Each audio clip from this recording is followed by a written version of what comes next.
ഈശോയിൽ സ്നേഹമുള്ളവരെ, welcome back. ശുദ്ധതയെപ്പറ്റി സംസാരിക്കുന്ന നമ്മളുടെ ചാസ്റ്റിറ്റി റേഡിയോ ഇന്ന് 4-ാം ദിവസത്തിലേക്ക് എത്തിയിരിക്കുകയാണ്. നമ്മൾക്ക് ദൈവത്തോട് നന്ദി നിറഞ്ഞ ഹൃദയത്തോടായിരിക്കാം.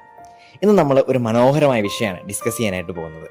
അത് മറ്റൊന്നുമല്ല, ഹ്യൂമൻ സെക്ഷുവാലിറ്റി അല്ലെങ്കിൽ ലൈംഗികതയാണ്. ദൈവം മനുഷ്യന് നൽകിയ സവിശേഷമായൊരു ദാനമാണ് അല്ലെങ്കിൽ ഗിഫ്റ്റാണ് ലൈംഗികത അല്ലെങ്കിൽ സെക്ഷുവാലിറ്റി. ദൈവം മനുഷ്യനെ സ്നേഹിക്കാനും സ്നേഹിക്കപ്പെടാനുമായിട്ടാണ് സൃഷ്ടിച്ചത്. ശരീരത്തിൻ്റെയും മനസ്സിൻ്റെയും ഐക്യത്തിൽ സ്നേഹിക്കാനും ആത്മദാനമാകാനുമാണ് മനുഷ്യൻ സൃഷ്ടിക്കപ്പെട്ടത്. പുരുഷനെയും സ്ത്രീയെയും ദൈവം സൃഷ്ടിച്ചത് പരസ്പര പൂരകങ്ങളായിട്ടാണ്.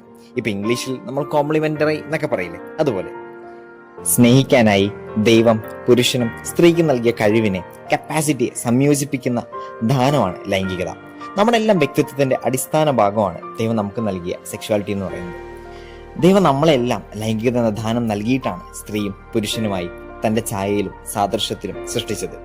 സൃഷ്ടിയുടെ അവസാനം നമ്മൾ ഉൽപ്പത്തി പുസ്തകത്തിൽ വായിക്കുന്ന പോലെ എല്ലാം നല്ലതാണെന്ന്, ബ്യൂട്ടിഫുൾ ആണെന്ന് ദൈവം കണ്ടു. സ്നേഹത്തിലേക്കും കൂട്ടായ്മയിലേക്കുമാണ് ദൈവം നമ്മെ വിളിക്കുന്നത്. കത്തോലിക്ക സഭയുടെ യുവജന മതബോധന ഗ്രന്ഥം 400-ാമത്തെ ചോദ്യത്തിൽ വളരെ ബ്യൂട്ടിഫുൾ ആയിട്ട് ഇങ്ങനെ പഠിപ്പിക്കും: ദൈവം മനുഷ്യനെ പുരുഷനും സ്ത്രീയുമായി സൃഷ്ടിച്ചു. അവിടുന്ന് ഒരാളെ മറ്റേയാൾക്ക് വേണ്ടിയും സ്നേഹത്തിന് വേണ്ടിയും സൃഷ്ടിച്ചു.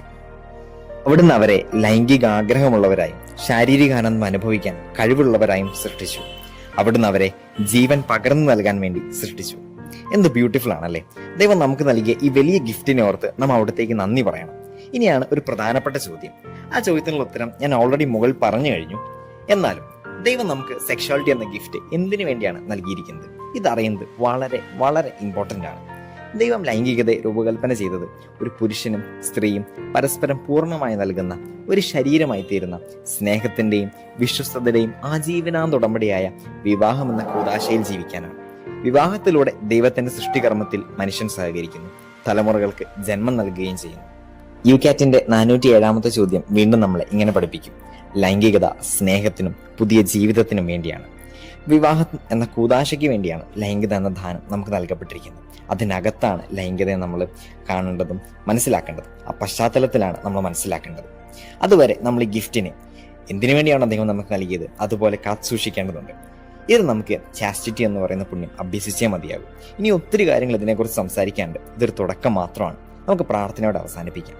ഈശോയെ, അങ്ങ് ഞങ്ങൾക്ക് നൽകിയ ലൈംഗികത എന്ന ദാനത്തെ യഥാർത്ഥത്തിൽ മനസ്സിലാക്കാനും പവിത്രമായി കാത്തുസൂക്ഷിക്കാനും ഞങ്ങളെ സഹായിക്കണമേ.